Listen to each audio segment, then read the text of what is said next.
Direction la Bastille ce samedi pour un événement ultra sportif. 3 étudiants grenoblois se mobilisent pour apporter des solutions dans la région Everest au Népal. Avec leur association Trio pour l'Everest, ils organisent l'événement Everestie, un pari un peu fou qui consiste à monter 33 fois d'affilée la Bastille de Grenoble pour faire 8848 mètres de dénivelé, soit symboliquement l'altitude de l'Everest, où les 3 étudiants œuvreront en automne 2021 pour un projet au service de l'environnement. C'est un des membres de l'association, Olivier Roblin, qui effectuera les 33 allers-retours de Grenoble à la Bastille. Pour cela, il a besoin de soutien avec des personnes qui effectueraient avec lui 1, 2, 33 montées ou viendraient simplement l'encourager. Toutes les informations sont à retrouver sur leur page Facebook Trio pour l'Everest. Et puis ascension réussie vers Katmandou sur Bastille pour tous les 200 participants de l'Everestille. Le but, réaliser le plus d'ascensions possible de la Bastille. Le champion Olivier Robelin en a réalisé 33, soit l'altitude de l'Everest. Une course folle organisée par l'association Trio qui rassemble des coureurs pour apporter des solutions à la gestion des déchets dans l'Himalaya. À l'instant sur France Bleu Isère, il est 18h12. Nelly Gauthier sur France Bleu Isère. Tous les mercredis, on prend des nouvelles un petit peu de ce qu'on peut faire en plein air. Olivier Robelin est avec nous en direct. Bonjour Olivier, merci d'être là. Vous êtes là ? Bonsoir. Oui, bonjour, merci à vous. Merci. Alors vous êtes président de l'association, c'est l'association qui s'appelle Trio pour l'Everest, c'est ça ? C'est ça, exactement. Alors, on vous entend très très mal, Olivier. Je vous ai peut-être un kit main libre. Vous êtes sur haut-parleur. Il faudrait prendre votre téléphone à votre oreille.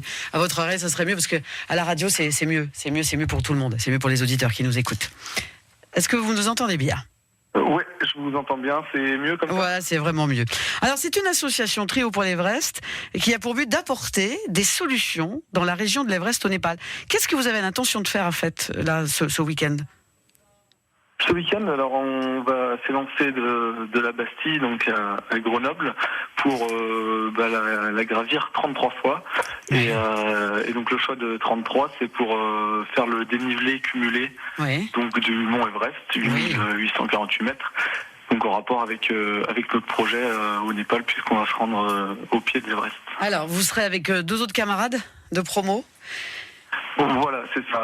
Alors eux, ils seront là pour donc tenir le stand et plus pour l'organisation, mais ils sont dans le projet à part entière comme moi. Alors, on a essayé avec Véronique Savu, qui il y a quelques instants, notre journaliste, de prononcer l'Everestille. C'est ça ? On appelle ça comme ça ? L'Everestille, ouais. L'Everestille. Cette course organisée par cette association dont vous êtes le président, le Trio pour l'Everest. Au sein de l'association, tout au long de l'année, vous faites quoi exactement ? Alors en fait on est étudiants nous à Grenoble IMT, donc étudiants ingénieurs, et donc on a monté cette association cette année, et donc on est tous les 3 passionnés donc de montagne, et donc on voulait agir dans le domaine de la haute montagne. On a cherché comment se rendre utile et en contactant des personnes, des habitués surtout du Népal et de la région donc, du Khumbu où on va se rendre. Et donc on en est arrivé à l'idée donc d'installer un incinérateur à faible empreinte carbone donc dans le village de Pangboche. D'accord. Donc vous avez déjà été là-bas ? Alors moi personnellement je n'ai jamais été. Il y a donc Valentin qui est un autre membre de l'association qui s'y est déjà rendu il y a 2 ans, et surtout c'est le village donc de Henri Sigueret qui est un ancien alpiniste bien connu qui a vécu 40 ans et donc avec qui on a été beaucoup en contact pour la mise en place du projet. D'accord. Tous les 3, donc ce samedi 13 mars, vous allez gravir la Bastille en fait. Voilà, c'est ça. Mais vous allez le faire comment ? Vous allez le faire comment 33 fois ? C'est-à-dire ? Et ça va être donc 33 allers-retours. 33 allers-retours. Mais vous allez faire de la grimpette ou non, vous allez pas prendre, vous allez pas gravir la montagne comme ça. Vous allez marcher tout simplement. Mais quand même 33 fois. Oui, ce sera en trail effectivement. Oui. Donc marche et course selon la pente. En général, vous le faites un aller-retour. Vous le faites en combien de temps, Olivier ? Dans le cas de samedi, donc 33 fois d'affilée, ça sera une demi-heure l'aller-retour. Une demi-heure l'aller-retour ? Ah ouais, voilà, vous allez vite quand même, hein ? Parce que moi, il me faut 1 heure pour y aller et 3/4 d'heure pour descendre, hein, quand même. Hein. Vous, c'est 30 minutes aller-retour. Voilà, si tout se passe bien, c'est ce qui devrait, c'est les temps qui devraient être là. Bon, on va reparler de ça dans quelques instants, Olivier. C'est quand même extra. Va falloir venir vous encourager, en fait, sur le parcours. Bah oui, j'espère, ou même se challenger aussi, parce que on le propose un peu à tout le monde. Et donc il y a pas mal de monde qui devrait se challenger, chacun à son niveau. Allez, on en reparle dans quelques instants. À tout de suite. Restez avec nous. France Bleu Isère. Comme ça sur France Bleu Isère. Nelly Gauthier sur France Bleu Isère. Nous sommes toujours avec Olivier Roblin, président de l'association Trio pour l'Everest. Alors, Olivier, vous écrivez tri-o, hein, c'est bien ça? Voilà, c'est ça. Alors c'est un... donc, oui. En référence, donc on est 3 dans l'association, donc le trio, et c'est un petit jeu de mots. Voilà, trio pour l'Everest. Alors c'est quoi? C'est une vache, c'est un taureau là sur votre que vous mettez? Alors c'est un yak. C'est un yak, donc qui est l'emblème. L'animal emblématique dans la région, donc notamment tout ce qui est portage, vu qu'il y a pas beaucoup de routes là-bas, on utilise beaucoup les yaks pour acheminer toutes sortes de marchandises. D'accord. Une association qui a pour but d'apporter des solutions dans la région de l'Everest au Népal. Donc ça, c'est important. Il y a une petite vidéo de présentation que vous proposez sur YouTube, je crois, sur votre page. Ouais, c'est ça, c'est Vimeo exactement, parce que c'est avec le réalisateur Jean-Michel Jourdain qui avait fait un film Rencontre sur les montagnes notamment, Everest Green, et donc ça c'est un peu la suite de ce film qui va être faite sur notre projet, et donc c'est lui qui a réalisé le petit teaser de 5 minutes. D'accord. Donc l'idée, bon là vous allez gravir la Bastille ce samedi, mais tout au long de l'année, qu'est-ce que vous allez faire en fait par rapport à l'association? Et alors on va partir à l'automne 2021. Oui. Et donc là jusqu'à notre départ, donc nous il y a tout l'aspect technique auquel on est en train de réfléchir, donc pour la conception de l'incinérateur, et il y a aussi une grosse partie de recherche de financement et trouver des partenaires donc pour nous accompagner dans ce projet. D'accord. Jusqu'en septembre du coup. Jusqu'en septembre, et ça c'est bien. Au niveau de la Bastille, donc ce 13 mars, un événement qui on prendra en compte bien sûr le contexte sanitaire. Et ça sera quand même réalisable, vous allez pouvoir le faire. Oui, en fait, donc on a pu contacter la ville de Grenoble, et on a réfléchi tout de suite à l'événement en fonction du contexte actuel, et donc ce sera en autonomie pour chacun. Donc pas de rassemblement, pas de départ groupé. Donc finalement, il y a aucune raison que ça crée des rassemblements et que ça puisse pas se faire. Bien sûr. Olivier, vous avez beaucoup de gens qui vont challenger avec vous, qui se sont inscrits pour la course ce samedi? Sur la journée, oui, il devrait y avoir au moins 70 à 100 personnes, je pense, pour faire le maximum de Bastille. D'accord. Après, sachant que ça dure 12 heures, ça va pas mal s'étaler. Et puis sûrement des gens qui vont passer sur le chemin de la Bastille pour suivre tout ça. Ouais, dites donc, c'est pas mal, entre 70 et 100 personnes qui vont participer à la course là quand même. Il faut être assez sportif. Plutôt, mais il y en a aussi qui viennent pour faire seulement une Bastille ou deux pour encourager le projet, et donc à son rythme. Donc c'est aussi l'idée que ce soit ouvert à tous et que tout le monde puisse en profiter. Vous partez à quel niveau? Ça commence où? Alors, comme je disais, c'est en autonomie, mais moi personnellement, je pense partir du côté de Saint-Martin-le-Vignoux. Donc il y a un chemin vers Porte de France qui monte. D'accord, ouais. Et je pense prendre celui-là pour les 33, mais je me laisse le choix de changer dans la journée. Ah d'accord. Olivier, vous partez tout seul ou avec vos camarades en même temps? Le départ se fera donc à 3, vu que on a pu faire une attestation de nuit, mais ouverte seulement à l'association, et après le challenge ouvert à tous démarre à 6h et ce jusqu'à 18h. À 6h du matin. C'est ça. Voilà. De 6h à 18h pendant ces 12 heures. Retour à Grenoble pour vous présenter maintenant cette chouette initiative lancée par 3 étudiants grenoblois. Olivier, Robin et Valentin se sont lancés le défi de nettoyer l'Everest. Ils espèrent financer la mise en place d'un incinérateur dans un village à 4000 mètres d'altitude pour brûler tous les déchets laissés à terre par les alpinistes. Présentation du projet avec Valentin Girard. En fait, on est 3 étudiants en école d'ingénieur Et on va prendre une année de césure dans nos études pour partir au Népal pendant 3 mois pour aider à la question du traitement des déchets au Khumbu. Et donc ce qu'on va faire concrètement, c'est aller installer un incinérateur dans un village qui se situe à 4000 mètres d'altitude, car là-bas, les déchets plastiques notamment s'accumulent à cause des expéditions d'alpinisme notamment et de trekking. Et pour l'instant, tous ces déchets sont collectés et ils sont jetés dans une grande fosse, une décharge à ciel ouvert, près de Katmandou. On y retrouve tout type de déchets, des plastiques, mais aussi des déchets dangereux comme des batteries, des textiles, enfin un peu tout se retrouve dans cette grande décharge et ça affaiblit la population népalaise. C'est pour cette raison qu'on a décidé d'agir pour le Népal. Et pour aider ces 3 étudiants dans leur projet, une campagne de crowdfunding a été lancée. Le lien sur le Facebook Virgin Radio Alpes. À très vite sur Virgin.